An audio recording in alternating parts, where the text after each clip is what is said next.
इनके साथ नौकर जैसा कभी व्यवहार न करो। हमें अपने विद्यार्थी जीवन की एक घटना का स्मरण है। एक दिल्ली के सज्जन थे,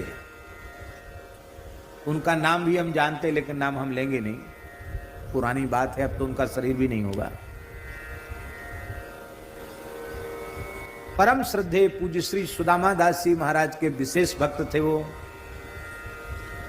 जब जब सुदामा कुटी में आते थे तो बड़े भंडारे करते थे, 4-4, 5-5 तरह की मिठाइयां, आओ दक्षिणा और कपड़ा, बड़ा प्रसिद्ध था उनका भंडारा भगत जी का। बंदरों को इतना केला और फल खिलाते थे कि बंदर खूब खाते, फिर गाल में भर लेते, फिर इतना ऊब जाते कि गाल से निकाल के बाहर पर फेंक देते। ऐसा खूब उदारता पूर्वक बढ़िया भंडारा कर रहे हैं। उस भगत के ऊपर एक संकट आ गया, भारी संकट। उसके पुत्र किसी कांड में फंस गए। ये जो स्मगलरी वगैरह होता ना, इसी किसी कांड में, अब झूठा था सच्चा था ये तो भगवान जाने, किसी कांड में फंस गए। आकर वो महाराज जी के सामने रोया, महाराज हमारी इज्जत और हमारा सब कुछ जा रहा है, हम तो बिल्कुल, माने हमारा तो एक तरह से बहुत भयंकर परिस्थिति मेरे ऊपर है, मेरी रक्षा करो। पता नहीं क्या बात हुई, पूज्य श्री अनंत श्री संपन्न श्री सुदामा दास जी महाराज ने इस दास को स्मरण किया। हम आए, साष्टांग प्रणाम किया, बोले देखो ये भगत रो रहे हैं, तुम इनके लिए कुछ अनुष्ठान कर दो, इसका संकट दूर हो जाए। मैंने हाथ जोड़कर कहा, महाराज जी हमको समय नहीं रहता है, मैं कभी कोई पूजा पाठ या अनुष्ठान नहीं करता हूँ, तो कोई सकाम अनुष्ठान में नहीं करता। अरे बोले नहीं, ये स्थान की बहुत सेवा करते हैं, आपसे हमने इसलिए कहा है कि आप समय से संध्योपासन करते हैं, भजन करते हैं, नियम से रहते हैं, तो आप कुछ करेंगे तो काम जल्दी बनेगा, ऐसा हमारा विश्वास है।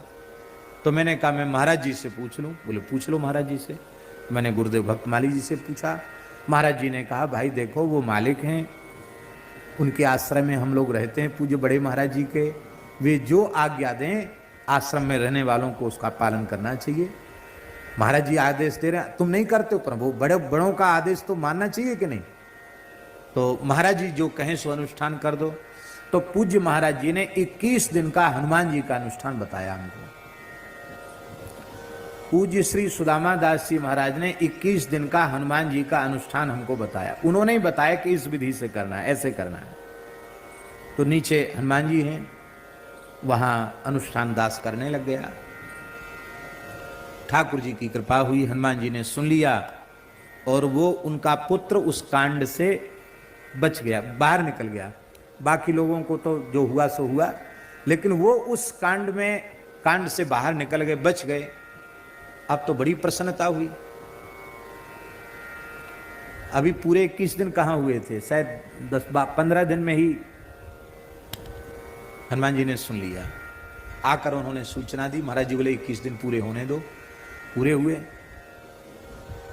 अब 21 दिन के अनुष्ठान के बाद भंडारा था, बड़ा भंडारा था। 500 चिट्ठी बटी थी और खूब बड़ा 500 मूर्ति तो बाहर के न्योते थे और स्थान में तो सुदामा कुटी में संत रहते ही है। बड़ा भंडार था, पचमेल मिठाई बनी थी, हवन हमको ही कराना था। अब देखो अपने अनुभव बता रहे हैं आपको। अब तो भगत का बिल्कुल बदल ही गया, दृश्य ही बदल गया। वो आया बिहारी जी दर्शन करके और बोला हमसे, पंडित क्या कर रहा था अब तक, यहां मेरे लिए आसन लगा के नहीं रखा, तैयारी नहीं किया, तू तड़क करके बोलने लग गया। हम तो कहां सहन करने वाले, हम थोड़ी देर तो सुनते रहे, चुपचाप खड़े रहे। बोले खड़ा खड़ा क्या देखता है, ऐसे बोला, खड़े खड़े क्या देखता है, तैयारी नहीं किया अब तक। हाजी वाह, उस दिन ये रो रहा था और आज तो इसकी त्योरी बदल गई, अब तो पक्का बड़ा सेठ हो गया।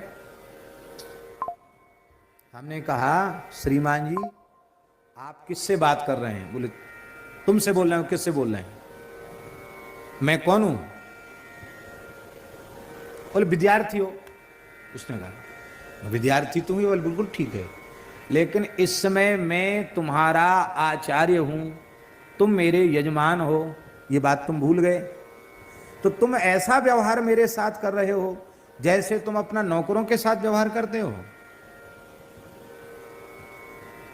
मैं सहन करने वाला नहीं हूं और ना मैं कभी किसी का अनुष्ठान करता हूं। ये तो पूज्य बड़े महाराज जी की आज्ञा थी तो मैंने कर दिया।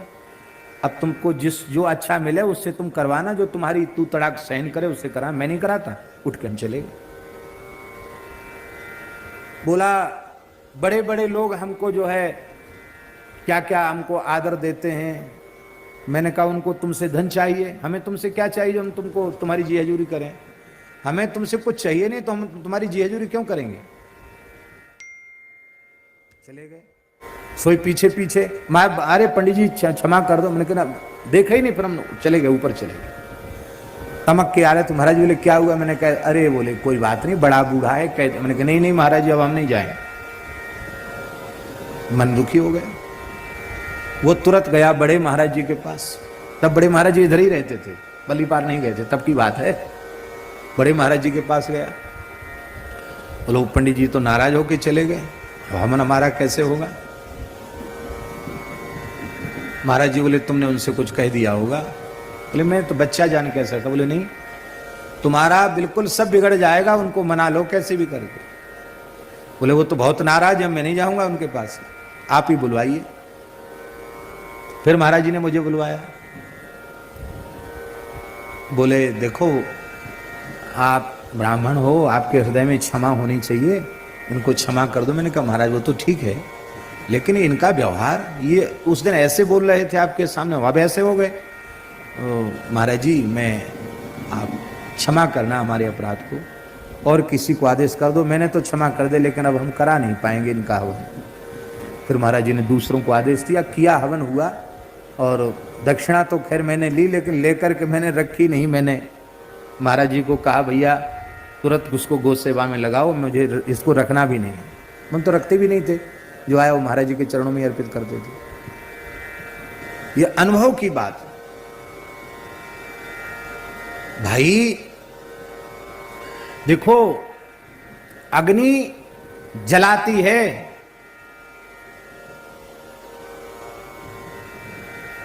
यज्ञ की अग्नि अत्यंत पवित्र है, वो भी जला देती है। तो क्या स्मशान की अग्नि नहीं जला सकती है? स्मशान की अग्नि भी जला सकती है। इसलिए जो ब्राह्मण धर्मनिष्ठ सदाचारी हैं, तपस्वी हैं, वे यज्ञाग्नि के समान पवित्र हैं। किंतु जो ब्राह्मण दुर्भाग्यवश उतने पवित्र नहीं संस्कार अपने प्राप्त कर पा रहे हैं, लेकिन सौभाग्य से विप्रकुल में उनका जन्म हुआ है, ऐसे ब्राह्मण भले ही स्मशानाग्नि के समान हो, किंतु जलाने की सामर्थ्य उनमें भी है। इसलिए नाम मात्र का भी कोई ब्राह्मण हो या साधु हो तो कभी उनका तिरस्कार नहीं करना चाहिए, ब्राह्मणों का सदा आदर करना चाहिए।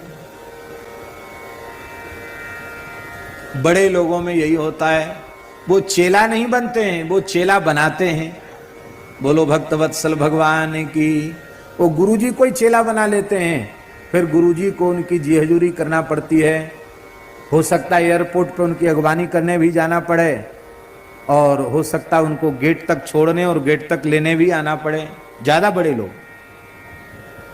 इसलिए ज्यादा बड़े लोगों से सावधान रहना चाहिए, और मिले भी तो फिर उनको ठोक बजा के तब शरण में लेना चाहिए। बड़े हो तो अपने बड़प्पन को पहले छोड़ो, ईमानदारी से शरणागत बनो, तो राम जी के दरबार में आश्रय मिलेगा। क्योंकि यहाँ राजा रंक में भेद नहीं है, ये तो ठाकुर जी का दरबार है, यहाँ किसी में भेद नहीं, ये भाव। तो महाराज बड़ी विचित्र स्थिति है, बहुत विकट स्थिति है।